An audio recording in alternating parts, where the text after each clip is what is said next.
none n'igiki gikwiye kudutera ubwoba, n'igiki gituma duhemuka kandi Yesu ari muri twebwe. Haleluya. Urumva ikibazo dufise kandi dukwiye gusenga Imana kugira ngo duhishurirwe abo turi ico twagizwe. Haleluya. Dukwiye kubihishurirwa tukamenya ko Satana dakwiye kudutera ubwoba, kuko uri muri twebwe amurusha inkomezi. Haleluya. Uri muri twebwe amurusha inkomezi. Rero uyu munsi igituma mubona tuzungazunga, tugira ubwoba, twiheba, nuko tutazi neza uwo mwami. Haleluya. Ari naco camubabaje naravuga ati mwaba kwizera gukemwe, murashobora kugira ubwoba turi kumwe ndi mu bwato. None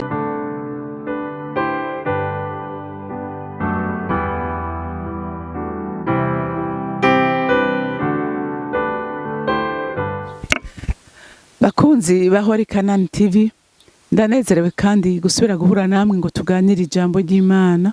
Ariko imbere yuko dutangura kuganira, reka tubanze dusenge.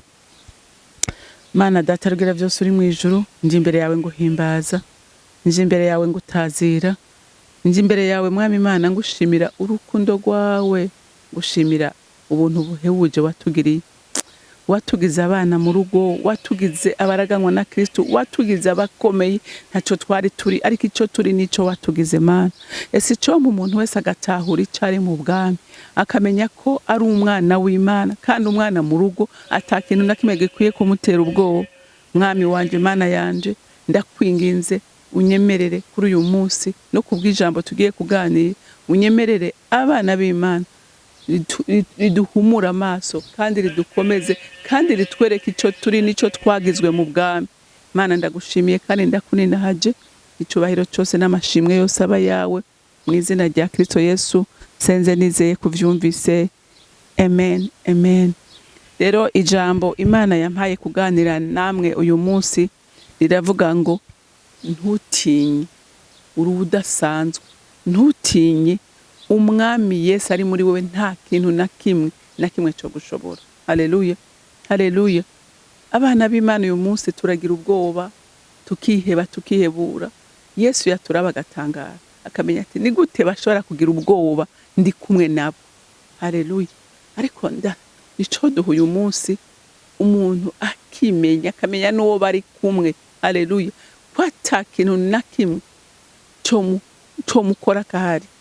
Reka dusome ijambo ry'Imana muri Matayo, turasoma ku gice ca 8, hama dusome kuva ku murongo wa 23 dushikane ku murongo wa 27. Igihuhusi c'umuyaga mu kiyaga. Atambukira mu bwato, abigishwa biwe baramukurikira. Haza igihuhusi gikomeye mu kiyaga, mbere ubwato bwari bugiye kurengerwa n'imifunda, ariko we yari asinziriye. Baraza baramukangura bati, mwami dukize turapfuye. Arabaza ati, nigiki kibateye ubwoba, mwabafise ukwizera gukemwa? Buno aravyuka azibiza ingunza n'ikiyaga, habagahwekere gose. Maze abo bantu baratangara, baravuga bati, uyu n'umuntu ki, umuyaga n'ikiyaga ko bimwumvira? Iyi nkuru murumvise dusomye ko Yesu yari kumwe n'abigishwa biwe mu bwato. Hanyuma ngo habiki, ngo haba umuyaga mwinshi, ngo mwinshi cyane, ushika naho ubwato ngo bwahatswe kurengerwa. Yesu nawe yarageze, yari yitekaniye yiryamiye. Hanyuma abigishwa biwe baragira ubwoba bwinshi, ngo barirukanga baramuvyura ati, Yesu ati mbega urasinziriye? Ati dukize turapfuye. Yesu ngo arababara avuga ati, emwe mwaba kwizera gukemwe, ati murashobora guhangayika, murashobora kubura amahoro, jewe ndi mu bwato turi kumwe. Ati gushika uyu munsi ntimuratahura uwo ndi, ati nigiki coshobora kumpangara? Murumva n'uyu munsi ko ababigishwa bari, niko n'uyu munsi tumeze nk'abana b'Imana. Uyu munsi turahura n'ikibazo, tugataka tukarira nk'abantu bari bonyene, ariko ijambo ry'Imana riratubwira neza ko Yesu adasinzira ku murango no mwijoro ku bwawe nanje. Haleluya.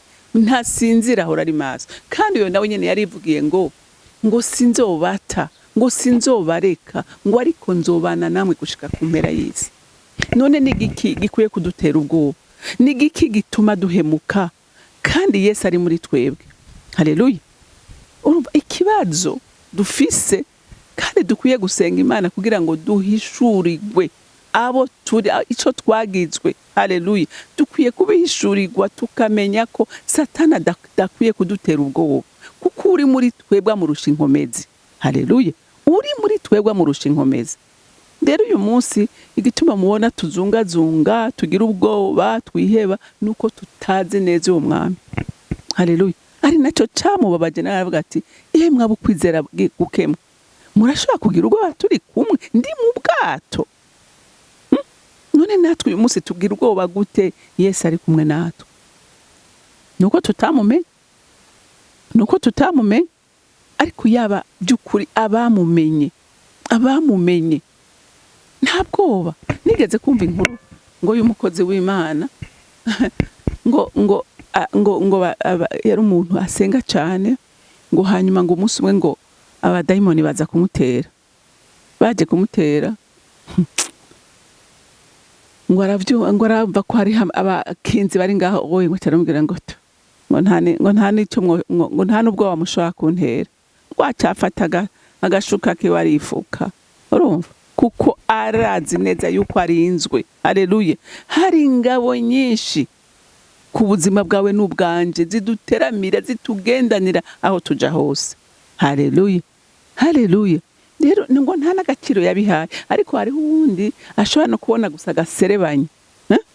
Ashobora kubona gaserebanye agatangura gukemeya, agatangura kuzinduru. Urumva akantu kose akakabona ko ari attack, ariko umwana w'Imana yimenye. Haleluya. Umwana w'Imana yimenye nta bwoba. Haleluya. Aravuga ngo uwo turi kumwe arandinze. Haleluya. Kuko yaravuze ngo ndi umwungere wanyu. None murabona inka yiganyira? Murabona inka ivuga ngo mbega ndisha gute? Murabona inka ivuga ngo mbega ninda ndarira? Ivuga ngo mbega nywa amazi gute ndisha? Oya. Inka irafise security ijana ku ijana ko sebuja yimenya.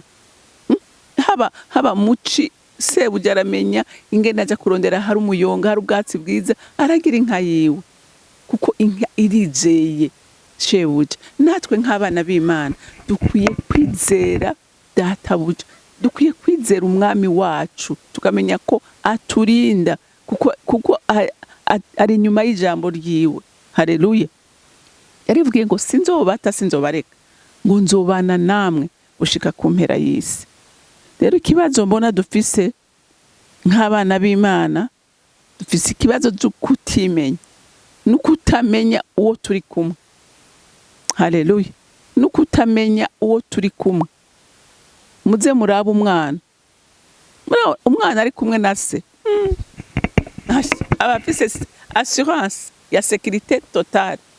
Arazi ko papa nta kimunyiganyiza, nta kimushobora.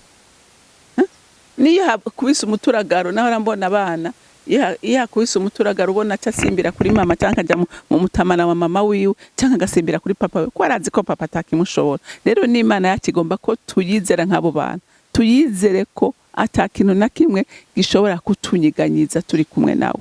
Haleluya.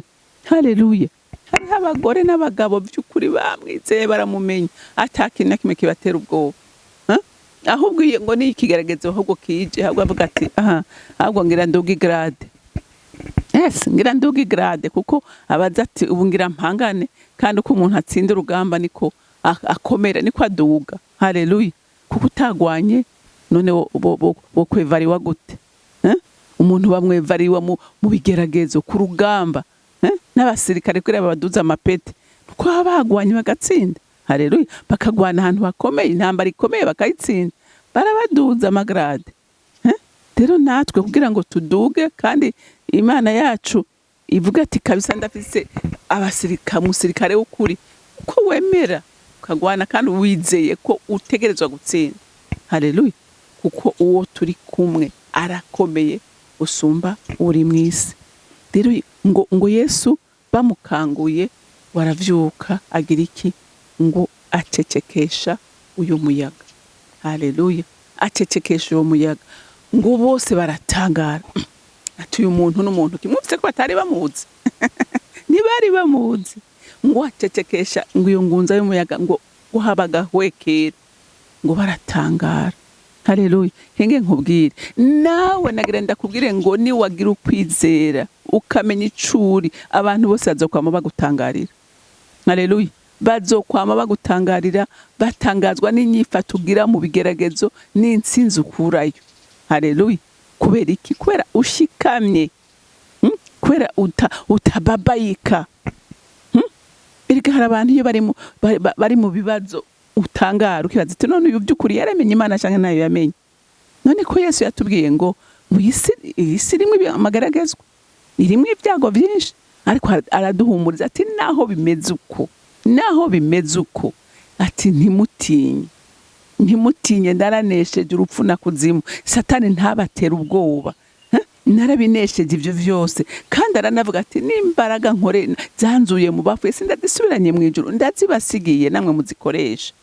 Haleluya.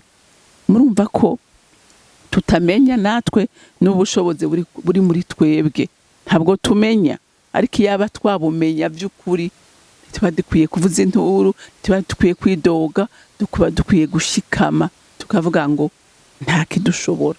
Haleluya. Haleluya. Ngo abigishwa biwe bagira iki? Baratangara. Rero umuntu w'Imana, Imana igufashe nawe nanjye mfashe kugira ngo twimenye kandi tumenye ni uri muri twebwe inkomezi zimukorera. Mana data rugira byose uri mu ijuru, ndagushimiye Mana kuko uri kumwe natwe kandi udashobora kutuvirira na rimwe, kuko ariko wavuze kandi nkaba nzi neza wewe kudashobora kwivuguruza ku isezerano ryawe. Nyemerera abana bawe Mwami Imana dusubire dukomere, tumenye neza ko uri mu ruhande rwacu akomeye gusumba uri mu isi.